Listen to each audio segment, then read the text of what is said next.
उन्होंने जो मैंने स्टेटमेंट देखा, उन्होंने जो कहा, इसलिए कह रही हैं क्योंकि वो सही बात है कि बीजेपी में दम नहीं है। बीजेपी में इतना दम नहीं है कि कांग्रेस को वो हरा सकें। एक लंबी सकारात्मक सभाएं हम लोगों ने करी। 3 काम लगातार हो रहे हैं। पहला, राहुल जी की यात्रा शुरू हुई इम्फाल मणिपुर से, उसमें जो रिस्पांस हम लोगों ने देखा, और ये पूर्व से पश्चिम की जो यात्रा है, ये भारत जोड़ो न्याय यात्रा देश के लिए बहुत महत्वपूर्ण है, कांग्रेसियों के लिए बहुत महत्वपूर्ण है। दूसरा, आप जानते हैं कि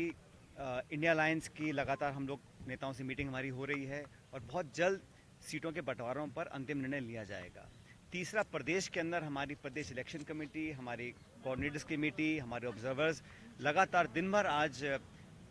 हम प्रभारी जी ने, अध्यक्ष जी ने, हमारे नए नेता प्रतिपक्ष जी ने, हम सब ने मिलकर विस्तार से खुले माहौल में चर्चा करी है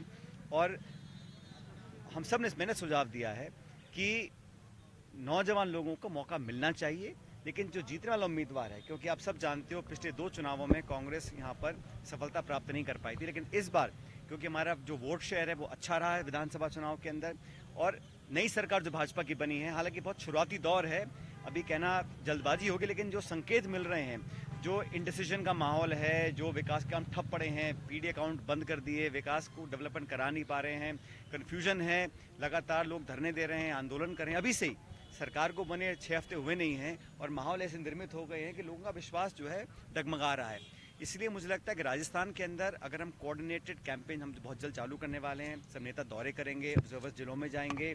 एक अच्छी रणनीति, एक अच्छा नेशनल मैनिफेस्टो और 10 साल की भाजपा का जो लगातार कार्यकाल में वादे करते आए, आज किसी भी काम में वो सक्सेसफुल नहीं हुए। और मोदी जी और बीजेपी का 10 साल का जो रिपोर्ट कार्ड है,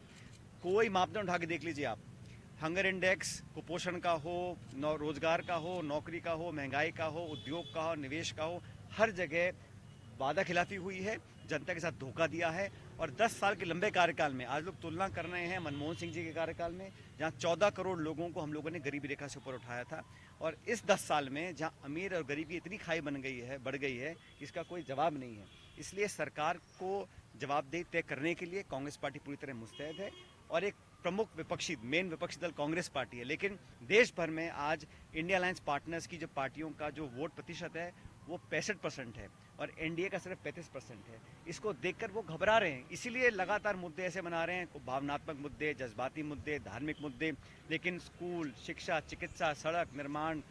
महंगाई, बेरोजगारी, इस पर चर्चा करने को तैयार नहीं है। अच्छा माहौल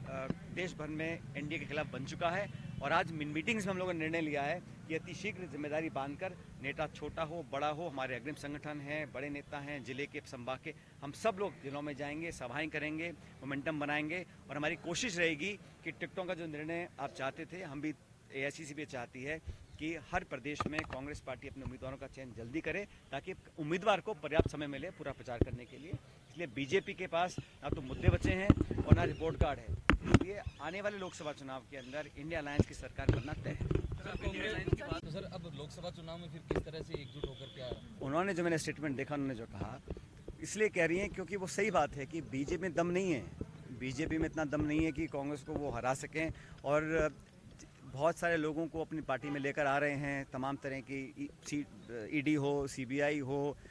लोगों को धमकाना, लालच देना, प्रलोभन देना, अपने पास जोड़ लेना, इस प्रकार का में माहिर हैं। लेकिन प्योर गवर्नेंस और प्योर परफॉर्मेंस के नाम पर आप देखें तो सिर्फ प्रचार है, प्रोपेगेंडा है, इश्तिहार, अखबार, व्हाट्सएप और सोशल मीडिया है। लेकिन धरातल पर जो विकास होना चाहिए था, जो लोग उम्मीद लगाए बैठे थे, वो बिल्कुल उम्मीद धराशायी हो चुकी है। इसलिए मैं मानता हूँ कि आज कांग्रेस ही नहीं, पूरे देश को ज़रूरत है एक मजबूत विपक्ष हो, और 10 साल के कार्यकाल की तुलना लोग कर रहे हैं और हम लोग बड़े आशावान हैं कि राजस्थान में अच्छे परिणाम इस बार आएंगे। बीजेपी जो राम मंदिर का मुद्दा उसको कहाँ पे देखिए, जो भी निर्णय लेना है राजस्थान के बारे में, देश के किसी राज्य के बारे में, वो हमारी दिल्ली में लिया जाएगा। लेकिन राजस्थान में परंपरागत 2 पक्षीय मुकाबला होता है भाजपा और कांग्रेस का, इसलिए हमारी तैयारी प्रत्येक सीट पर है, हमेशा से रही है। लेकिन अंतिम निर्णय इसका इंडिया अलायंस के बारे में दिल्ली में लिया जाएगा। हम चाहते हैं कि अलायंस मजबूत बने। इंडिया अलायंस के सभी पार्टनर्स को कहीं ना कहीं थोड़ा बहुत गिव एंड टेक करना पड़ेगा। हर एक को अपने अपने व्यक्तिगत स्वार्थों को छोड़कर देश हित में सोचना पड़ेगा, संविधान लोकतंत्र को बचाने के बारे में सोचना पड़ेगा। इसलिए हमारी पार्टी तो हमेशा तैयार रही है, बाकी सभी दलों का सहयोग पूरा मिल रहा है, लेकिन अंतिम निर्णय इसका दिल्ली से लिया जाएगा।